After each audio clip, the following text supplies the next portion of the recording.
이걸 생각하면은 지난 시간에 말씀드렸던 것처럼 손흥민 선수하고 그의 아버지 손정웅 씨를 생각할 수 있을 것 같아요. 손흥민 선수가 지금 되게 토트넘에서 역대 4번째로 몸값이 많이 올라간 선수가 됐다, 그런 얘기를 그냥 머릿기사로 봤는데, 그가 하는 항상 자랑 삼아 하는 이야기가 우리 아버지는 내 축구 선배일 뿐만 아니라 또 아버지시고 스승이시다. 그래서 손정웅 씨가 아들 때문에 영광을 얻는 것 같아요. 또 뿐만 아니라 손흥민 선수가 아버지 때문에 참 행복한 것 같아요. 축구를 하면서도 행복한데, 성경에서 말씀하시고 있는 아버지와 아들, 그것은 우리가 어떤 경우에든 간에 아버지는 한 분뿐이라고 하는 이러한 가장 중요한 첫째 계명에서 벗어나서는 안 되죠. 고린도전서 8장의 말씀에서도 보면은 아버지는 한 분뿐이신데 곧 하나님이시라고 말씀을 합니다. 세상에 많은 사람들한테는 하나님도 많고 주도 많지만은 우리에는 오직 한 분 하나님, 한 분 아버지가 계신다라고 말씀을 합니다. 그래서 한 분 하나님, 곧 한 분 아버지 외에 아들 하나님이나 또 다른 성령 하나님이라는 인격이 있을 수가 없다는 겁니다. 그래서 참 교회에게는 오직 유일하신 참 하나님 한 분만 있어야 되고, 그렇지 않으면은 교회에게는 한 신랑이라고 하는 신분이 되니까 음녀라는 그러한 부끄러운 자리에 들어가게 되겠고, 또 신자들한테는 한 분 하나님 아버지 외에 다른 신이 있다고 한다면은 사생아라, 이렇게 하나님의 자식이 아니라고 버리는 그런 자리에 있다, 그런 신분을 가진 것이다 라고 가르쳐 주는 줄로 압니다. 그래서 구약에서도 아브라함이 이스마엘의 아버지였고, 구약에서 이삭이 그 동일한 아버지로부터 태어난 아들이었고, 그러다 보니까 구약에서 이스마엘 같은 구약 성도, 신약에서 이삭과 같은 신약 성도 모두가 다 한 아버지를 가지고 있고, 똑같은 그 아버지가 교회 전체 또는 구약 성도들 전체에게 유일한 남편인 줄로 압니다. 근데 우리한테는 더 온전한 아버지가 되어 주신 줄로 믿습니다. 그리고 이 스승에 관한 것도 보시면은 전도서 12장 11절에 지혜자의 말씀은 찌르는 채찍 같고 회중의 스승의 말씀은 잘 박힌 목 같으니 다 한 목자에 주신 바니라 라고 말씀합니다. 하나님이 우리에게 최고의 스승이시다 라는 말씀이죠. 그보다 더 뛰어난 선생님은 안 계시는 줄 믿습니다. 구약에서 여러 구절에서 우상은 거짓된 스승이라 라고 말합니다. 가르쳐주는 것 전부 다 거짓말이고 헛된 것만 가르쳐 주어서 멸망의 길로 가게 만든다는 거죠. 그래서 참 스승이라고 하는 이 스승에 관한 이야기가 신약에서도 말씀해 보면은 마태복음 23장 8절에 그러나 너희는 랍비, 다른 말로 하면 스승이라는 말입니다. 선생이라는 말로도 번역을 하는 거죠. 랍비라 칭함을 받지 말라. 너희 선생은 하나이요 너희는 다 형제니라 라고 말씀합니다. 그래서 저도 여러분의 형제라고 불려져야 할 하나님의 아들의 신분이어야 되고, 오직 형제 관계에서 우리가 같이 동생, 형님 이러한 그러한 그 신앙에 조금 앞서가거나 좀 뒤에 배워가거나 하는 차이는 있을지언정 스승과 제자의 사이는 아니다라는 것을 보여주고 있죠. 진짜 스승은 누구냐 하면은 오직 하나님 또는 육체를 입고 오신 그분이 그리스도라고 또 우리에게 나타나셨으니까 예수님만 유일한 선생님인 줄 믿습니다. 그래서 모두가 다 오직 주님이 최고의 선생님이니까 그분 가르침에서 더하거나 뺄 수 있는 것은 전혀 없습니다. 아멘. 근데 이 스승이 육체로 제자들과 같이 계시다가 그 이후에는 하늘로 올라가 버리셨잖아요. 그러면 남은 사람들한테는 그런 스승님이 안 계시는 어떤 불합리 아니면은 불안감 같은 것이 있을 수도 있잖아요. 그런데 그 스승은 오히려 우리 속에 찾아오셔서 더 좋은 사제지간으로 좋은 것들을 가르치고 인도하신다고 말씀하셨습니다. 그래서 그 스승을 다른 말로 우리 말로 표현할 때는 보혜사라고 말하고 있습니다. 보혜사라는 말은 그 하나님과 우리 사이에서 가르치는 중간 연결하는 그런 보자이죠. 중보할 때. 그 다음 해자는 그분이 돈을 안 받으시고 어떤 노동의 대가로 주시는 것도 아니고 은혜로 주신다는 겁니다. 거저 주신다. 뭘요? 가르침을. 그래서 뒤에 마지막 스승사자를 써서 보혜사라고 가르쳐 주시고 있어요. 그래서 이 스승이 우리 안에 오셨다 하는 말은 육체로 스승이셨던 그분이 곁에 계시는 것보다 더 유익하다고 말씀을 하셨어요. 요한복음 16장에서 그 말씀을 하셨는데 우리가 정말 그러한 주님의 말씀도 실제적으로 얼마만큼 신뢰를 하고 그 말씀을 따르는 것인지 그걸 좀 살펴볼 필요가 있는 줄로 압니다. 왜냐하면은 우리가 예수님이 어디에 계신다면은 찾아가서 뭐 여행 가는 동안에 들어가는 비행기값, 머무른 동안에 써야 하는 숙박비, 거기서 먹는 밥값 이런 거 다 되면서라도 예수님 찾아가실 분들이 여기에 몇 분 계실 거예요. 몇 분 계시죠? 저기 그분이 좀 미국으로 이민 오셨다 그러면은 미국으로 가실 거고 심지어 저쪽에 무슨 러시아로 오셨다 하면은 거기로만 찾아가실 것 같아요. 그런데 그분이 그렇게 계시는 것보다 더 좋게 우리 안에 오셨다 하는 말씀을 그대로 믿고 성령이신 그분 보혜사께서 모든 진리 가운데로 인도하시리라 하는 그 예수님의 약속을 그냥 믿는다면은 그 성령께서 우리에게 가르쳐 주시는 말씀이 정말 있을 거예요. 가르쳐 주시지도 않으면서 스승이라고 하면은 스승 아닌 거예요.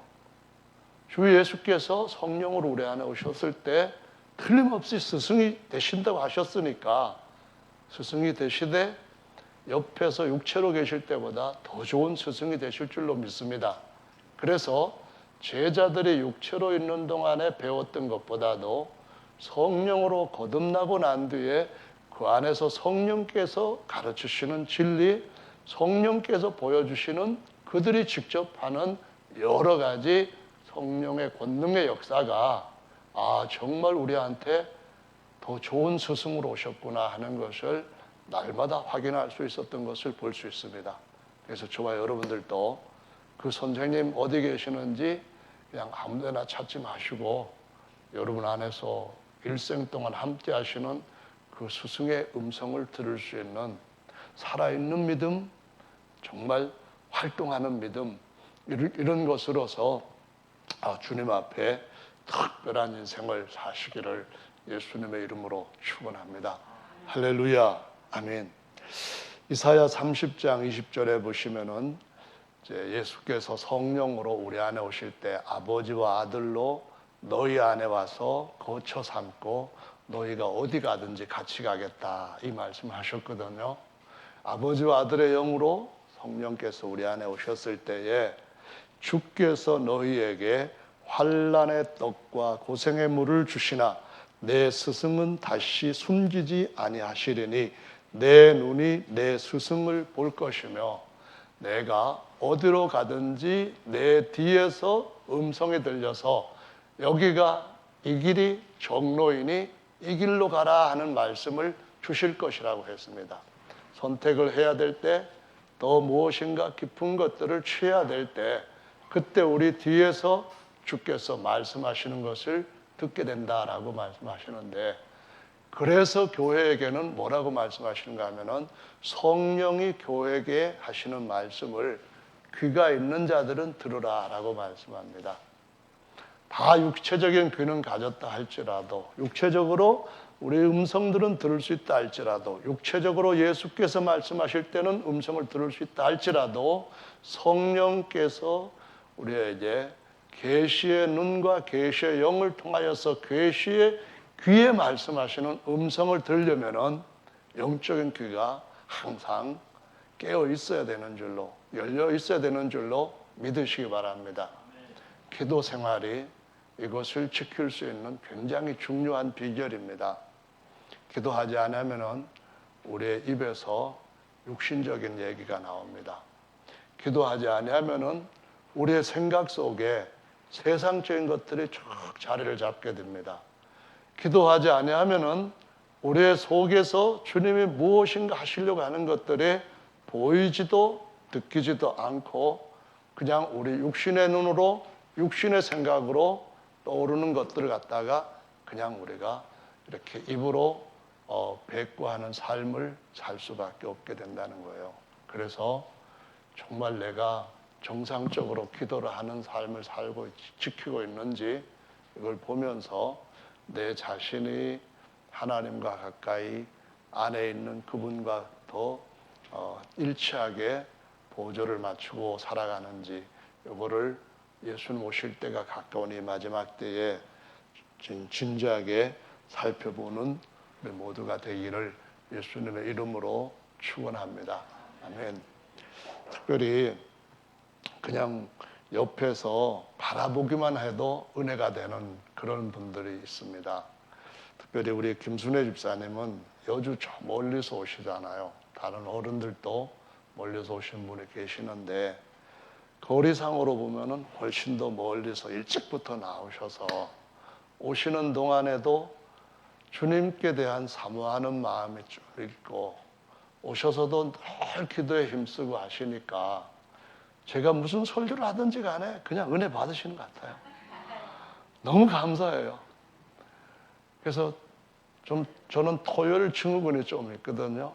토요일 날만 되면은 내일 주일인데 이것 때문에 굉장히 마음에 지금까지 눌려서 살아왔어요. 그래서 어떤 때는 시기를 놓치면은 새벽까지 그냥 눌림을 받고 있는데 정말 다른 분은 몰라도 우리 김순애 집사님한테만 대해서는 무슨 설교를 해도 부담이 안 돼요. 그냥 할렐루야로 하나님 앞에 감사하고 예배하시고 하는 그런 모습을 보면은 저 에너지가 어디서 저렇게 참 떨기나무에서 꺼지지 않는 불길처럼 계속 타시고 있는가 싶은데 앞으로 90세, 100세가 되셔도 계속 그렇게 성령 안에서 강건하시면 좋겠습니다. 그래야 제가 설교를 부담 없이 100세도 하지요.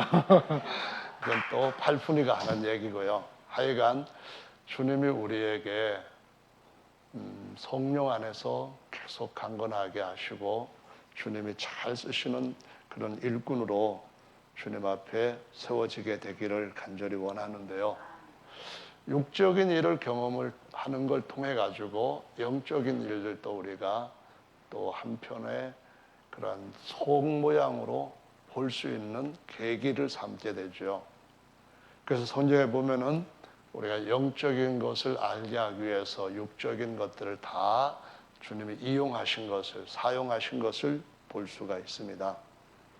오늘 이 본문 말씀에 보시면은 영적인 걸 알려주기 위해서 사도 바울이 육적인 것을 도입을 하고 있어요. 아까 말씀드렸던 것처럼 아버지는 한 분밖에 안 계셔요. 그리고 스승도 한 분밖에 안 계셔요. 그런데 바울은 육적인 것을 얘기하면서 영적인 것을 지금 우리에게 다시 한번 깨닫게 가르치시는 거예요.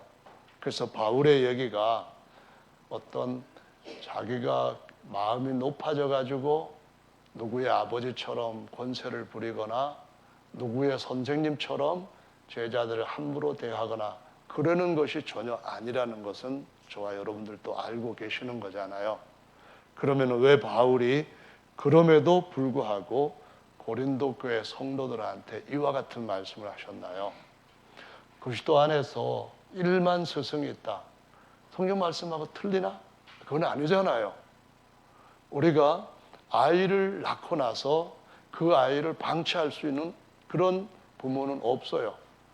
교육을 시켜야 돼요. 한국 사람들은 특별히 교육열이 너무나 강해가지고 애들을 중학교 때, 아니 초등학교 때부터 대학교 들어가서도 계속해서 올인할 정도로까지 가르쳐요. 마찬가지로 성경 말씀에서도 보면은 우리가 물과 성령으로 거듭난 그러한 초보 어린 신앙인들에게 스승이 꼭 필요하다는 것을 보여주고 있습니다.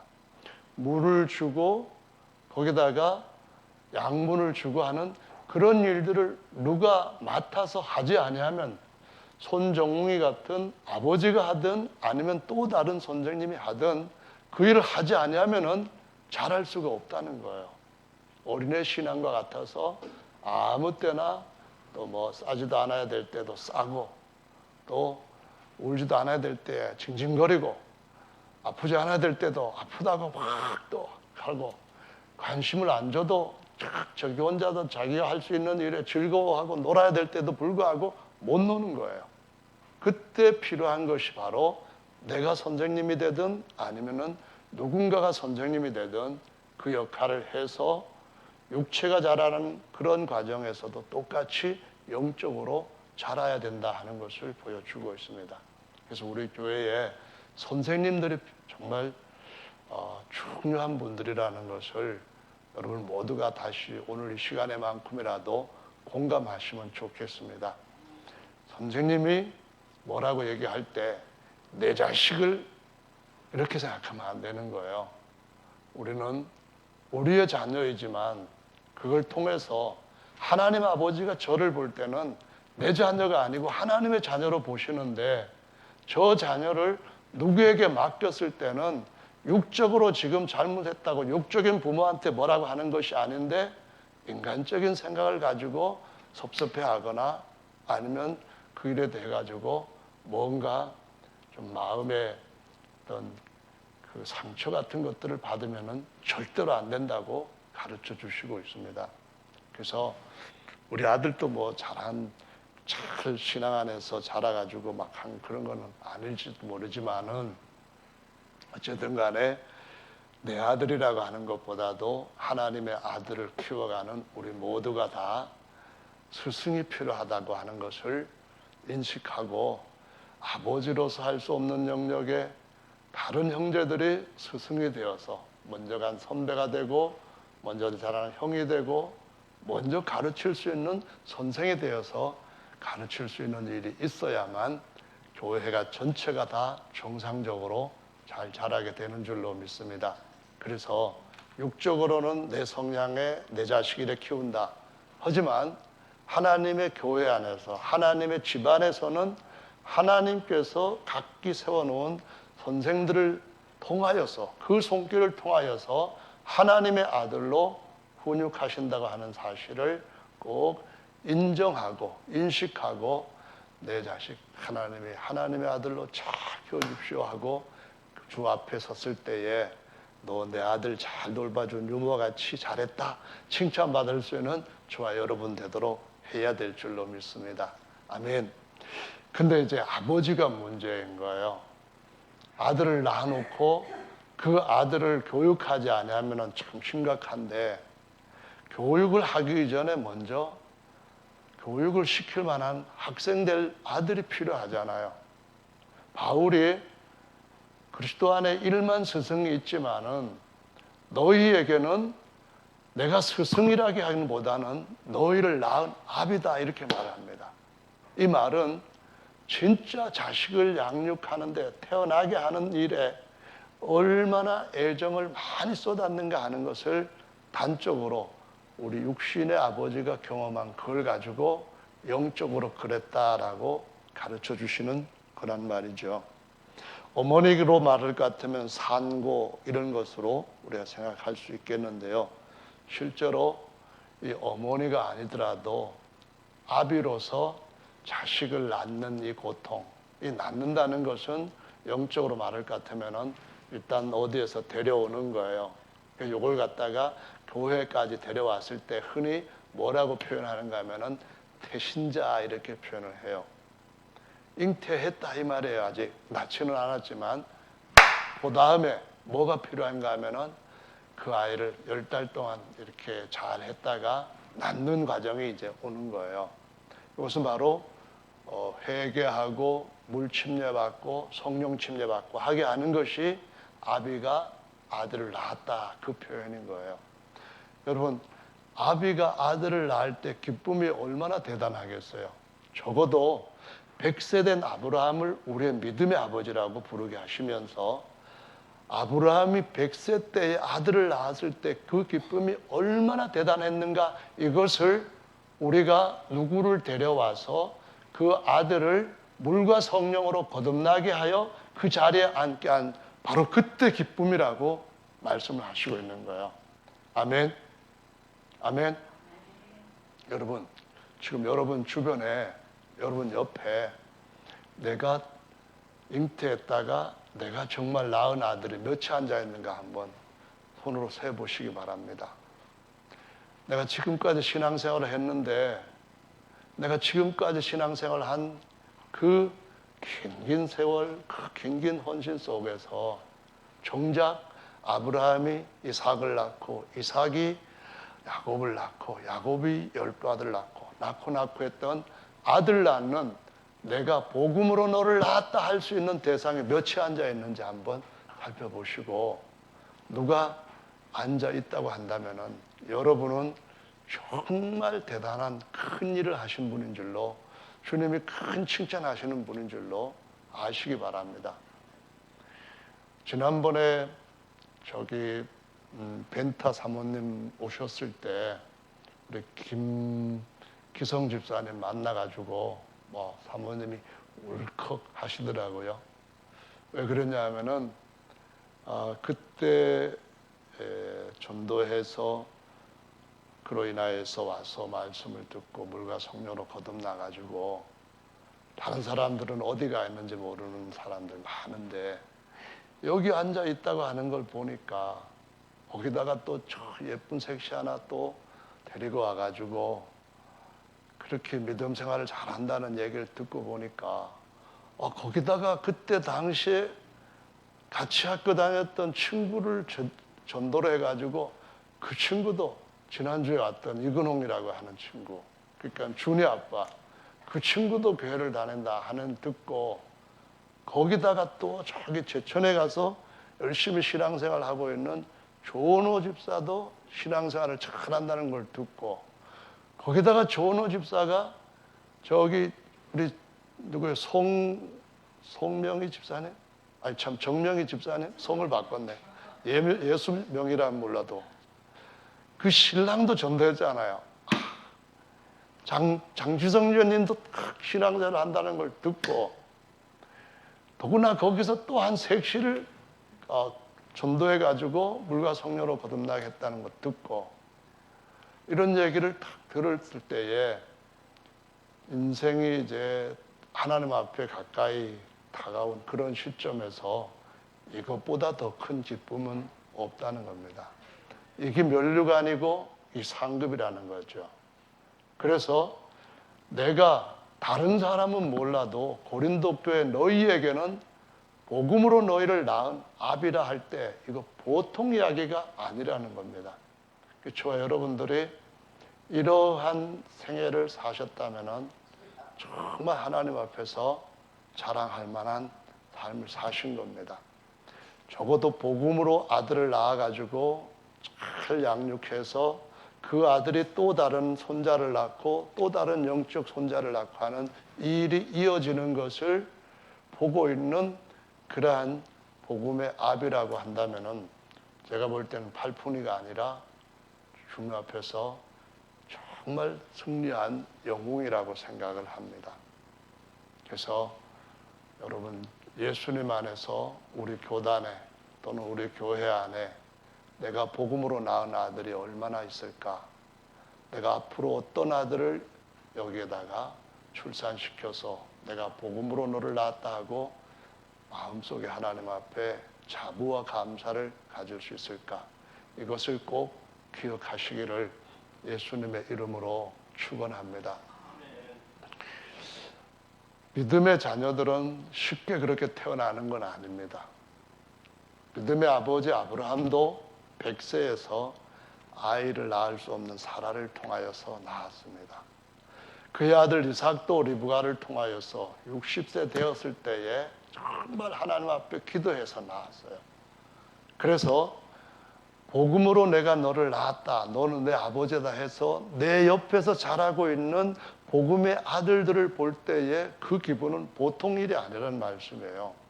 이것을 우리가 동물들 또는 다른 생물들 가운데서도 볼 수 있는데 두 가지 것에서 아주 감동스러운 것을 배울 수 있다고 생각해요. 미물이지만 황제 펭귄, 남극 지방에 가보면은 엄청 춥잖아요.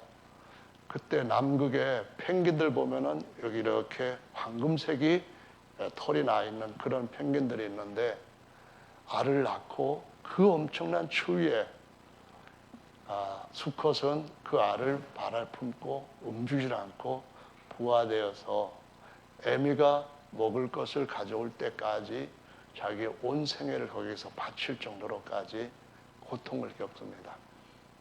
그거 지난번에 동영상 아마 보셨을 거예요. 우리 영적으로 하나님의 아들을 낳는다. 내가 복음으로 아비가 되었다는 말은 쉬운 일이 아니라는 것을 내 옆에 지금 앉아있는 영적인 자녀들이 그렇게 많지 않다는 것을 볼 때에 인정할 수밖에 없는 거예요. 그래서 주님 앞에서 나는 정말 내 영적으로 자녀들을 낳는 일에 무엇보다도 단 얼마만큼이라도 성공하겠다라는 마음을 갖는다면 우리의 삶이 하나님께 주시는 더 많은 신령한 은혜들을 누리게 되고 먼저 그 일을 통하여 다른 우리 육적인 일에도 복을 많이 베풀어 주실 줄로 믿습니다. 아멘. 가시고기에 대한 것을 여러분 동영상 몇 번 보셨을 거예요. 처음에 암컷이 알을 낳습니다. 수컷이 거기다가 이제 수정을 시켜요. 그리고 수컷이 계속 지느러미를 가지고 그 알이 부화되도록 하는 일을 돕습니다. 다른 것들이 오면은 그것들을 알을 잡아먹지 못하도록 공격해서 막고 아무것도 먹지 않고 알이 부화할 때까지 온 생애를 거기에서 쏟아부어요. 그리고 난 뒤에 새끼들이 자라나게 될 때쯤 되면은 그 수컷은 더 이상 힘을 쓰지 못하고 퍼렇게 색깔이 변하면서 죽음을 맞이하게 됩니다. 그러면은 그 알에서 깨어난 새끼 고기들이 아버지의 살을 먹습니다. 그 살을 먹고 뼈만 남았을 때 그 안에 들어가서 다른 고기들이 와서 잡아먹으려 할 때 보호처로 그것을 이용하기도 하면서 대대로 가시고기, 그 뼈가 남아서 가시고기라고 하는 이것들은 대를 이어가는 걸 볼 수가 있습니다. 눈물겨워요. 저와 여러분들이 복음으로 내가 너를 낳았다 하는 이 말씀이 얼마나 감동적인가, 얼마나 귀한 것인가 하는 것을 알려면 아브라함이 아들을 낳은 것이 얼마나 대단한 기쁨인가 하는 것을 알려면 누구에게 복음을 전해서 구원을 시키고 이 자리에 있게 하는 그것인 줄로 믿으시기 바랍니다. 우리가 복음을 전해가지고 예수님이 아버지와 아들이가 성령이다. 그래서 예수님으로 침략하는 죄사함을 받는다. 그리고 난 뒤에 어디론가 흩어지는 것은 아무 의미가 없습니다. 리브가가 이삭을 통하여서 에서와 야곱을 낳았는데 하나님은 야곱의 하나님이 되셨지 에서의 하나님이 되시지를 않으셨습니다. 아무리 우리가 물과 성령으로 거듭나는 그런 사람들을 많이 얻었다 할지라도 하나님의 집안에서, 하나님의 진리 집안에서 아버지를 한 분으로 믿고 있는 이 진리의 베델에서 남편이 오직 하나밖에 없다고 하는 이 진리의 집안에서 자라지 않고 어디론가 나가서 더 이상 진리의 말씀으로 양육되고 진리의 아들들을 낳는 일들을 하지 못한다고 한다면 아무 의미가 없는 것입니다. 그래서 한 사람이라도 온전하게 하나님 앞에 세우는 일을 우리는 끝까지 제일 중요한 가치로 여기고 전진을 하고 인내하고 또 참으면서 오래 기다리면서 아들이 또 아들을 낳아 그 아들이 또 다른 아들을 낳고 기르는 영적인 승계가 계속 이어지도록 우리 모두가 이 일에 최고의 가치를 두고 집중하는 그러한 예수님 맞이할 수 있는 준비된 저와 여러분들 되시기를 우리 주 예수님의 이름으로 축원합니다. 할렐루야. 아브라함이 이삭을 낳고 이삭이 에서와 야곱을 낳고 에서는 사라지고 야곱이 12아들을 낳고 그 12아들이 다시 70여 명의 아들을 낳았어요. 그래서 그 아들들을 데리고 다시 애굽으로 내려가서 400년 동안 거기서 엄청나게 많이 자녀들이 번성이 됩니다. 그리고 400년 만에 나올 때에 20세 이상의 남자만 60만 3,550명이었습니다. 근데 그 중에서 2명만이 다시 본래 고향으로 돌아갈 수가 있었습니다. 그런데 여러분, 참 교회에 머물지 않으면 아무 유익이 없다는 것을 우리가 알고 앞으로 내 앞뒤에 내가 복음으로 낳은 아들들을 꼭 반드시 세우고 나는 복음으로 아들을 낳은 정말 하나님 앞에서 최고의 복받은 사람이다 하고 자랑할 수 있는 저와 여러분 되시기를 예수님의 이름으로 축원합니다. 마태복음의 족보에 보면 특별한 여인 하나가 들어갔는데 제일 먼저 들어간 여인이 다말입니다. 다말이 어떤 의미로 어떤 이유로 들어갔는지는 여러분 다 아십니다. 그것은 씨를 얻기 위함이라고 말합니다.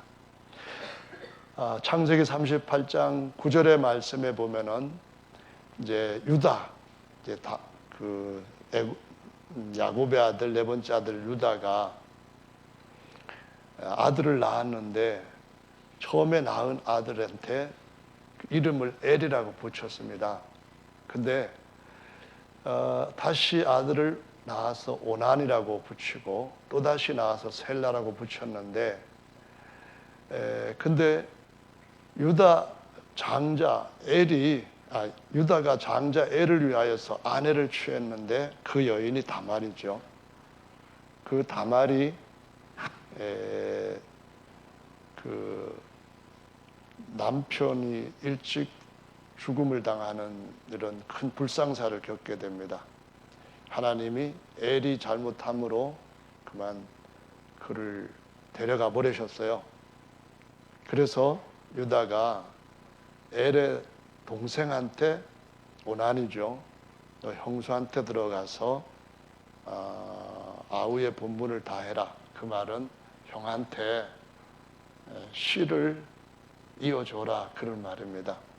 그래서 여기에서 9절에 씨라는 말이 원래 제라라고 하는 말로 자손이라는 말로도 번역하는 것인데 오난이 그 씨가 자기 것이 되지 않을 줄 알므로 형수에게 들어갔을 때에 형에게 아들을 얻게 하지 아니하려고 그만 나쁜 짓을 해버렸다는 겁니다.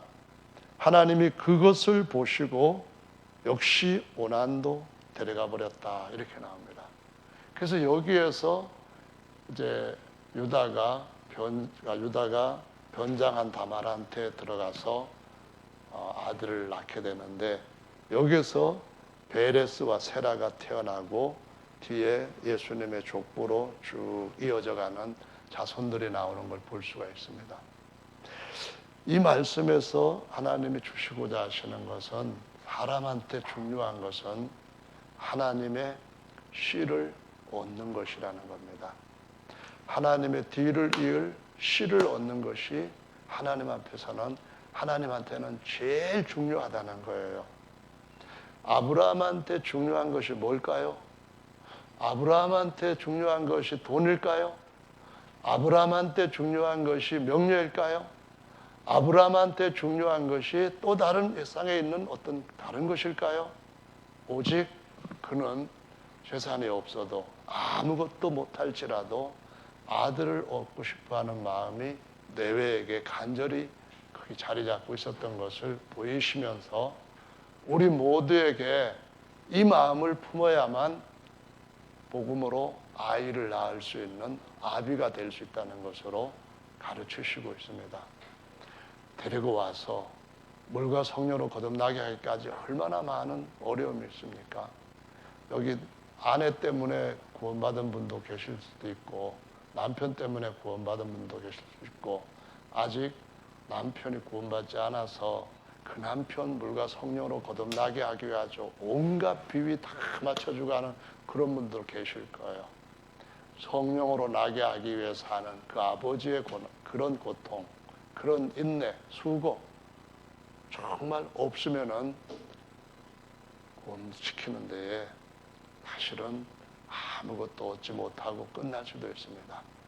이 자리에서 주님 앞에 끝까지 계속 복음으로 아이를 낳을 수 있는 자녀를 키우는 일도 특별한 아비의 수고를 하지 않으면은 안 된다는 것을 우리가 늘 생각하면서, 영혼에 대한 그 예수님이 가지셨던 것 같은 그런 마음을 잘 배울 수 있는 저와 여러분 되셔서, 적어도 예수님 앞에 우리가 서는 그날에는 나는 복음으로 이삭을 낳았다, 이렇게 하나님 앞에서 보라, 루벤이다, 이렇게 할 수 있는 저와 여러분들 되시기를 예수님의 이름으로 축원합니다. 아멘. 최고의 가치를 위하여서 우리의 삶을 들으십시다. 아멘. 다 같이 기도하는